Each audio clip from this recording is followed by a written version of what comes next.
जय श्री कृष्णा। राधे राधे। आइए सुनते हैं गुरु पूर्णिमा व्रत कथा, पूजन विधि एवं महत्व। हिंदू धर्म में गुरु पूर्णिमा का बहुत महत्व है। शास्त्र के अनुसार इसी दिन महर्षि वेद व्यास का जन्म हुआ था। कई जगहों पर इसे आषाढ़ी पूर्णिमा भी कहते हैं। इस बार गुरु पूर्णिमा का व्रत 3 जुलाई को रखा जाएगा। हिंदू धर्म में गुरुओं को देवता से भी ऊंचा दर्जा दिया गया है, इसलिए यह दिन भारतीयों के लिए बहुत खास है। गुरु पूर्णिमा के दिन लोग महर्षि वेद व्यास जी की पूजा करके अपने गुरुजनों का भी आशीर्वाद लेते हैं। ऐसा कहा जाता है कि इस दिन गुरुओं की पूजा करने से उनकी विशेष कृपा प्राप्त होती है। यदि आप भी गुरु पूर्णिमा के दिन व्रत रखकर अपने गुरुजनों का आशीर्वाद जानना चाहते हैं तो हमारी कथा को अवश्य सुने। कथा के अनुसार महर्षि वेद व्यास जी को भगवान विष्णु का अंश माना गया है। वेद व्यास जी की माता का नाम सत्यवती और पिता का नाम ऋषि पराशर था। महर्षि वेद व्यास जी को बचपन से ही अध्यात्म में बहुत रुचि थी। एक बार उन्होंने अपने माता पिता से प्रभु के दर्शन करने की इच्छा प्रकट की और वन में तपस्या करने की अनुमति मांगी। वेद व्यास जी की इस बात को सुनकर उनकी माता ने उन्हें वन जाने को मना कर दिया। माँ की इस बात को सुनकर वेद व्यास जी वन जाने की हट करने लगे। वेद व्यास जी के हट करने की वजह से माता सत्यवती को उन्हें वन जाने की आज्ञा देनी पड़ी। जब वेद व्यास जी वन की ओर जा रहे थे तब उनकी माता ने उनसे कहा कि जब तुम्हें अपने घर की याद आ जाए तो तुम वापस आ जाना। माता के इस वचन को सुनकर वेद व्यास जी वन की तरफ चल दिए। वन में जाकर वेद व्यास जी कठोर तपस्या करने लगे। भगवान के आशीर्वाद से वेद व्यास जी को संस्कृत भाषा का ज्ञान हो गया। इसके बाद उन्होंने वेद, महाभारत, 18 महापुराणों एवं ब्रह्मसूत्र की रचना की। लोगों वेदों का ज्ञान देने की वजह से आज भी इन्हें गुरु पूर्णिमा के दिन प्रथम गुरु के रूप में याद किया जाता है। गुरु पूर्णिमा के दिन का हिंदू धर्म में बहुत महत्व है। इस दिन सुबह जल्दी उठकर स्नान करने के बाद व्यास जी के चित्र को फूल या माला चढ़ाकर अपने गुरु के पास जाना चाहिए और उन्हें आसन पर बैठाकर पुष्पमाला पहनानी चाहिए। फिर अपने गुरु के चरण स्पर्श कर उनका आशीर्वाद लें। गुरुओं को समर्पित गुरु पूर्णिमा का पर्व 3 जुलाई को मनाया जाएगा। इस दिन हमें ज्ञान देने वाले और हमारे मार्गदर्शक गुरुओं की पूजा की जाती है। वैसे तो हिंदू धर्म में हर महीने पूर्णिमा आती है, लेकिन आषाढ़ मास में आने वाली इस पूर्णिमा का खास महत्व होता है, क्योंकि शास्त्रों के अनुसार ऐसा बताया गया है कि इस दिन महर्षि वेद व्यास का जन्म हुआ था, जिन्होंने महाभारत की रचना की थी।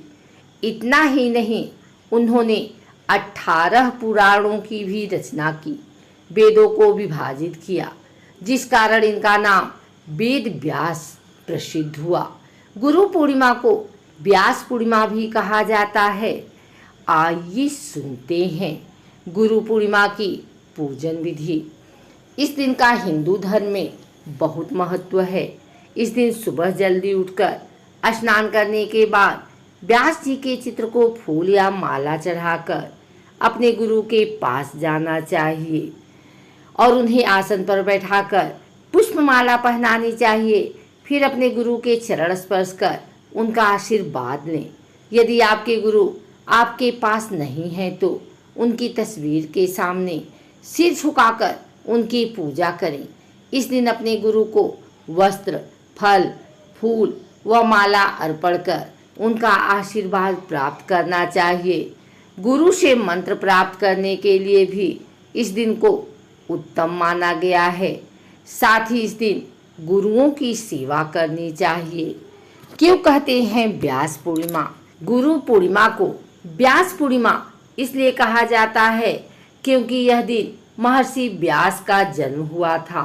ऋषि वेद व्यास जी ने मानव कल्याण के लिए वेदों को विभाजित करके उन्हें सरल बनाया, जिस कारण इनका नाम वेद व्यास प्रसिद्ध हुआ। माना जाता है कि इनके बचपन का नाम कृष्ण द्वैपायन था। इनकी माता मछुआरे की पुत्री सत्यवती और पिता ऋषि पराशर थे। महाभारत काल में माँ के कहने पर महर्षि वेद व्यास ने विचित्र वीर्य की रानियों और एक दासी के साथ नियोग किया, जिसके बाद पांडु, धृतराष्ट्र और विदुर का जन्म हुआ। व्यास जी ने 6 शास्त्रों और 18 पुराणों की रचना की और इसी तिथि पर व्यास जी ने सबसे पहले अपने शिष्यों और मुनियों को शास्त्रों का ज्ञान भी दिया। इसी कारण गुरु पूर्णिमा या व्यास पूर्णिमा भी कहा जाता है। कई लोग इस दिन व्यास जी के चित्र का पूजन कर उनके द्वारा रचित ग्रंथों का अध्ययन करते हैं। महर्षि वेद व्यास जी को प्रथम गुरु की उपाधि दी जाती है। ऐसा कहा जाता है कि गुरु व्यास ने ही पहली बार मानव जाति को चारों वेदों का ज्ञान दिया था। जीवन को सुंदर बनाना, निष्काम और निर्दोष करना ही सबसे बड़ी विद्या है। इस विद्या को सिखाने वाला ही सद्गुरु कहलाता है। शिष्य को गुरु के समान आसन पर नहीं बैठना चाहिए। अगर गुरु कुर्सी पर बैठे हों तो हमें कुर्सी पर नहीं बैठना चाहिए। इसके अलावा गुरु के सामने दीवार या अन्य किसी का सहारा लेकर न बैठें। उनके सामने पांव फैलाकर ना बैठें। अगर ऐसा करेंगे तो ये उनका अपमान माना जाएगा। अपना गुरु बनाने के लिए बहुत सोच विचार करें। किसी को भी बिना अच्छी तरह से जाने अपना गुरु न बनाएं। बुद्धिमान, विवेकवान और शास्त्रज्ञ को ही अपना गुरु बनाएं। जब भी गुरु का नाम लें तो उनके नाम के आगे परम आदरणीय, परम श्रद्धेय या परम पूज्य जैसे शब्दों का उपयोग करें। अगर गुरु बनाया है तो कभी भी भूल कर बुराई न करें। ऐसा करना महापाप माना जाता है। अगर कोई दूसरा व्यक्ति गुरु की बुराई कर रहा हो तो वहाँ से उठकर चले जाना चाहिए। गुरु के सामने भूल कर भी कभी अश्लील शब्दों का प्रयोग नहीं करना चाहिए। जब भी गुरु से मिलने जाएं तो खाली हाथ ना जाएं। उनके लिए कुछ न कुछ उपहार अवश्य साथ ले जाएं। गुरु के सामने कभी धन का प्रदर्शन न करें। जब गुरु कोई ज्ञान की बात बता रहे हैं तो उसे ध्यान से सुने। आषाढ़ पूर्णिमा गुरु वेद व्यास जी का जन्मदिन भी है और उनको यह पर्व समर्पित है।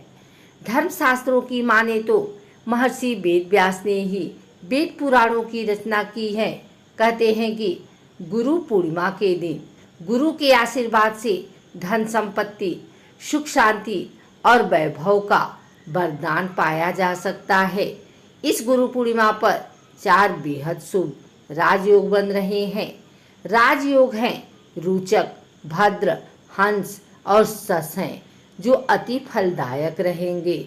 इस दिन मंगल, बुध, गुरु और शनि अपनी अपनी राशि में रहेंगे।